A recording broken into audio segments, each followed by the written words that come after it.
m'appelle Claude Lepape, je suis scénariste, un peu réalisatrice mais surtout scénariste, et j'écris pour le cinéma et la télévision.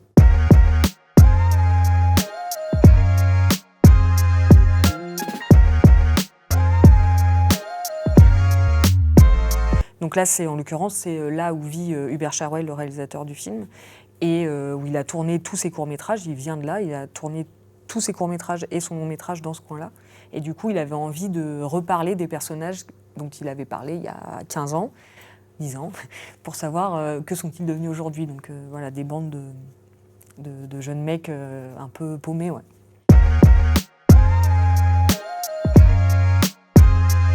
J'ai fait cette école de cinéma qui s'appelle la Fémis et qui est une des rares écoles de cinéma public en France, même s'il y en a d'autres. C'est comme ça que moi j'ai rencontré donc, notamment Hubert Charwell et Thomas Caillet à l'école, avec qui j'ai continué à travailler donc sur leur court-métrage puis leur long-métrage. Et c'est aussi via cette école-là que j'ai rencontré David Elkaïm et Vincent Poignero, qui étaient les créateurs d'Ainsi soit-il, qui est une série qui était sur Arte sur des séminaristes et qui m'avaient donc embauché pour écrire avec eux la saison 3. Et donc c'est comme ça, par exemple, que j'ai débuté en télévision.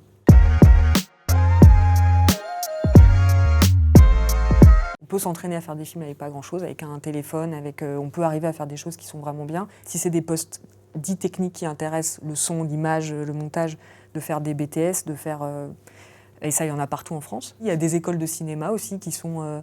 il y en a une, il y a la Cinéfabrique de Lyon, il y a l'ESSAV à Toulouse, il y a la Fémis et Louis Lumière à Paris. Ça, c'est des écoles publiques. À la Fémis aussi, il y a des voies pour les gens qui n'ont pas le bac et qui veulent faire du cinéma. Et moi, c'est ça que je donnerais comme conseil, d'essayer de s'outiller un peu et aussi dans ces formations-là, on rencontre des gens avec qui continuer.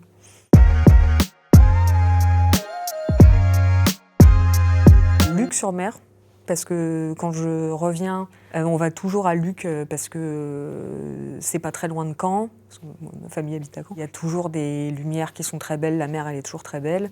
Il y a la baleine de Luc qui moi me fascinait enfant et qui maintenant fascine d'autres petits-enfants.